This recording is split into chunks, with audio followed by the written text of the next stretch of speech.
박근혜 대통령이 오늘 새벽 유엔 총회에서 기조연설을 했죠. 그 자리에는 북한의 리수용 외무상도 있었고 아주 민감한 문제도 상당 부분 언급이 됐다고 합니다. 자, 조수진 차장. 네. 북한 관계자들도 나와 있는 자리였는데 오늘 중국과의 어떤 민감한 얘기, 사실 하려고 했다가 하지 않았다 이런 얘기들이 있더라고요. 네.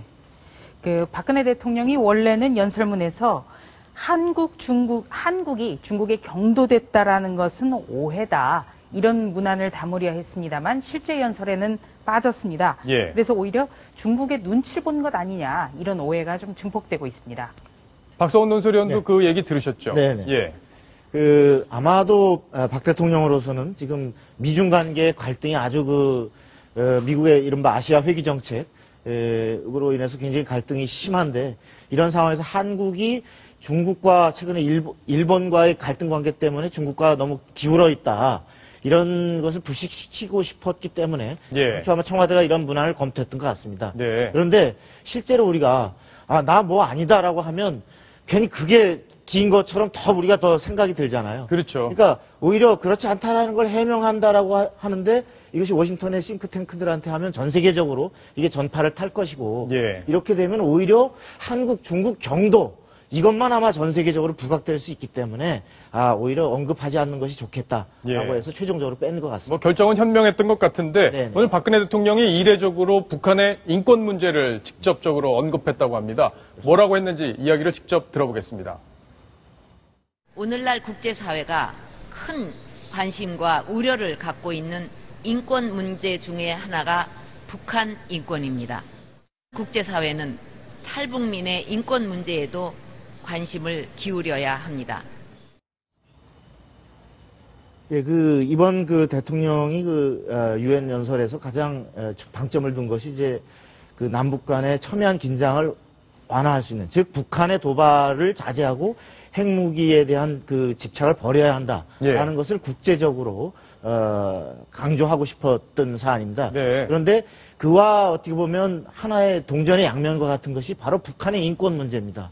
북한이 이런 핵을 포기하지 않고 있는 상황에서 북한에는 진정한 인권이 있을 수 없다. 바로 올 3월에 유엔 인권조사위원회가 예. 북한의 인권 실태에 대한 조사를 벌인 그 결과를 발표한 게 있습니다. 예. 이것은 부인할 수 없는 아주 객관적인 참혹한 인권 상황을 적시하면서 북한에 대해서 이에 대한 개선책을 낼 것을 권고했습니다. 예. 바로 그러한 권고를 북한이 수용해야 한다. 네. 이런 차원에서 이제 북한의 인권을 강조한 걸로 보면 되겠습니다. 네. 자, 지금 속보가 하나 나왔는데요. 세월호 유가족들이 수사권과 기소권 양보 가능성을 내비쳤다. 아마 저 양보 가능성을 내비치면서 여권에 새로운 양보안을 제시해달라 이런 취지가 아닌가 싶은데요. 관련 소식 이따 자세히 한번 알아보겠습니다. 자, 조수진 차장. 오늘 대통령의 유엔 연설장의 맨 앞자리에 보면은 북한의 리수용 외무상이 앉아 있었어요. 네. 근데 어떤 태도로 들었는지 또 관심이네요. 네. 박근혜 대통령의 연설이 진행되는 동안 단상 바로 앞에 앉은 북한의 대표 리수용 외무상이 처음부터 끝까지 연설을 지켜보긴 했습니다만 예. 간혹 가다가 딴짓을 하거나요. 딴짓이요?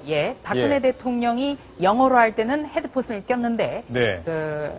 한국어로 연설을 할 때는 헤드폰을 벗고 듣는 이런 예. 장면들이 포착이 됐습니다. 자, 지금 맨 앞줄에 앉았는데 지금 뭔가 대화를 나누고 있네요. 지금 박근혜 대통령이 연설을 하는 도중인 것 같습니다. 그렇습니다. 이수용 외무상은 이번에 이제 유엔 총회에 와서 북한이 인권을 탄압하는 나라가 아니다. 예. 그 부분을 아마 이제 강조할 예정으로 있습니다. 현재. 그래서 아마도 대통령이 저런 부분을 언급할 때 오히려 좀 무시하면서 예. 자기들끼리 아마 대화를 하는 저런 모양새를 취한 것 같습니다. 네, 그리고 이 리수용 외무상의 이 좌석이 한가운데, 맨 앞줄 한가운데이기 때문에 카메라에 그 모습이 여과 없이 비칠 수가 있었는데요. 예.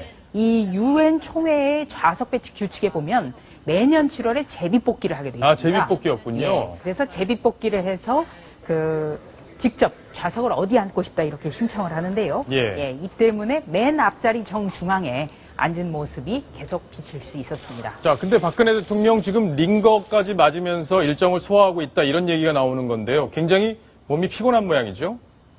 예, 지금 이번에 5일 동안 예. 그 아주 강행군하는 일정이었습니다. 우리가 시차도 아시다시피 이제 거꾸로 된 그렇죠. 그 캐나다하고 뉴욕을 갔고 그 일정도 그래서 엄청 빡빡했는데 하루에 한 2-3시간의 쪽잠을 자는 정도만 예. 수면을 취하는 상태였기 때문에 결국 그 전날 상당한 체력 소진을 우려해서 보충을 하기 위해서 이 수액 주사를 맞는 것이 좋겠다라는 그 청와대 그 담당 의료진의 예. 의견이 있어서 아마 그렇게 네. 보충하는 그런 주사를 맞은 것 같습니다. 자, 박근혜 대통령이 미국에서 강행군을 하느라고 지금 몸이 아주 힘든 그런 상황인 것 같은데요.